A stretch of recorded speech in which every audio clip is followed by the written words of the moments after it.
He did not face a cup of poison like Socrates, yet what awaited him was no less severe, a long, suffocating imprisonment within the walls of his own home. He was commanded to declare, "The earth does not move." He uttered those words aloud, but quietly whispered afterward, "Yet it moves." This is the story of Galileo Galilei, the brilliant mind who, with a small tube of glass and lenses, expanded humanity's vision of the universe. Everyone knows the famous Italian city of Pisa, recognized worldwide for its leaning tower. It was in this very city in 1564 that Galileo opened his eyes to the world. His father was a musician, and from him Galileo learned the art of music, becoming skilled in playing the lute, an instrument much like today's guitar. When he was 8 years old, his family shifted to Florence. Later, in 1581, Galileo enrolled at the University of Pisa to study medicine, but the world of medicine failed to inspire him. Against his father's wishes, he abandoned the subject and turned instead toward philosophy and mathematics, teaching private students to support himself. During this period, he invented a device to measure the weight of small objects, an early glimpse of the scientific mind he possessed. Galileo admired Aristotle deeply, unaware that one day he would overturn the very ideas he once respected. In 1588, he applied for a position at the University of Bologna, but was not selected. Still, his reputation continued to grow. He was charismatic, social, and skilled at forming connections with influential personalities. And through such relationships, he became the head of the mathematics department at the University of Pisa in 1589. There he began experiments in physics. Through careful observation, he showed that heavy and light objects fall at the same rate, a claim directly opposing Aristotle, who had insisted heavier objects fall faster. Legend says Galileo climbed the Leaning Tower of Pisa, dropping different objects to demonstrate that they reached the ground together. His colleagues, loyal followers of Aristotle, were outraged. Under pressure, the university refused to renew his contract in 1592. This was a dark moment for Galileo. His father had died the previous year, leaving him as the family's main support. In desperation, he sought help from his influential acquaintances. Through them, he secured a position at the University of Padua, where his salary was significantly higher. He resumed private teaching and even crafted an improved geometrical compass, selling it for additional income. Life slowly stabilized. Then came the year 1609, a turning point for both Galileo and human history. Though Galileo did not invent the telescope, he revolutionized it. In the Netherlands, several people claimed to be its creator, and because the design was so simple and easily copied, no one could secure official recognition. Galileo heard of the device, bought one, studied it, and constructed a far superior version. His telescope could magnify distant objects up to 20 times, far beyond the ability of the human eye. When he presented this advanced instrument to the ruling council of Venice, they were astonished. His university salary was doubled and his contract confirmed for life. At the end of 1609, Galileo turned his improved telescope toward the heavens, and everything changed. Aristotle had taught two main ideas. 1.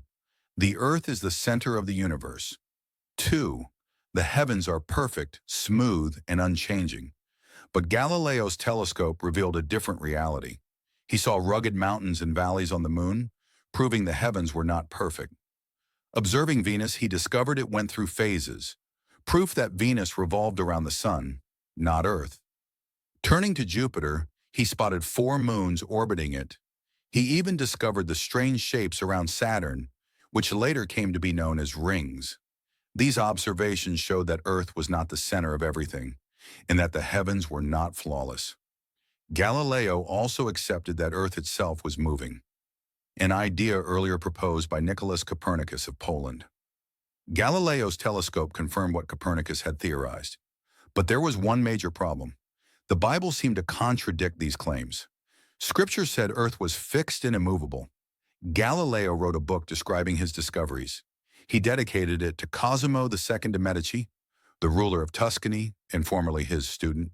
He even named Jupiter's 4 moons the Medicean stars in honor of this powerful family. Cosimo II rewarded him with an official position as court philosopher and scientist, and Galileo moved to Florence. But greatness attracts enemies.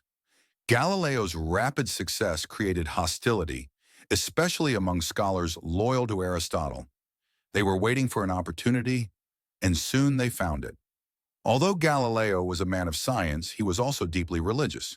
His two daughters became nuns, and despite having children with a woman he never married, he never rejected faith.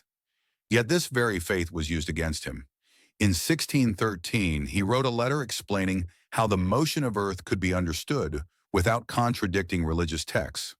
Copies of this letter fell into the hands of his rivals, who altered it with statements Galileo never wrote, and sent it to the church in Rome. Galileo traveled there to defend himself and presented the original letter clearing his name. But the struggle was far from over. In 1616, the church officially declared the idea of Earth's motion heretical. Discussing or promoting it became a crime punishable by death. Galileo was warned not to teach or defend Copernicus. Though he obeyed outwardly, he secretly continued to study Earth's movement, even attempting to explain tides using rotation. A significant twist came when Urban VIII, a former admirer of Galileo, became pope.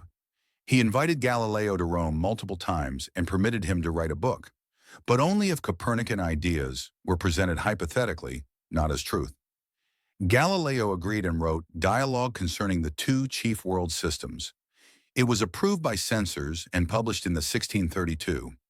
Though presented as a debate, readers quickly noticed that Galileo had cleverly argued in favor of the sun-centered model. Outrage erupted among religious authorities. Pope Urban VIII, under pressure, ordered an investigation. Galileo was summoned to Rome and put on trial. Terrified of execution, he denied supporting Copernican theory and claimed any such implication was unintentional. The church forced him to publicly reject the idea that Earth moves. According to legend, after reciting his recantation, he quietly muttered, "And yet, it moves." Galileo was sentenced to lifelong house arrest. He returned to Florence, confined but provided with basic comforts. He was nearly 70 years old when the punishment began. During these final years, he continued working, writing a summary of his studies on motion, his last scientific contribution. Blindness overtook him shortly before his death. Galileo died on the 8th of January, 1642, at the age of 77. Initially buried in a simple grave inside Florence's Santa Croce Church, his remains were moved in 1737 to a grand tomb within the same church. During the transfer, admirers secretly removed 3 of his fingers and a tooth. One finger was placed in a museum in Florence. The jar containing the other 2 fingers and the tooth vanished for a century, resurfacing mysteriously in 2009 when a private buyer brought it to a museum for identification.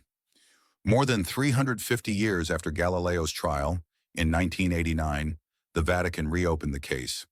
After 13 years of study, the Church formally admitted in 1992 that Galileo had been right, and that the earlier judgment against him was unjust. Today, Galileo's name is honored worldwide.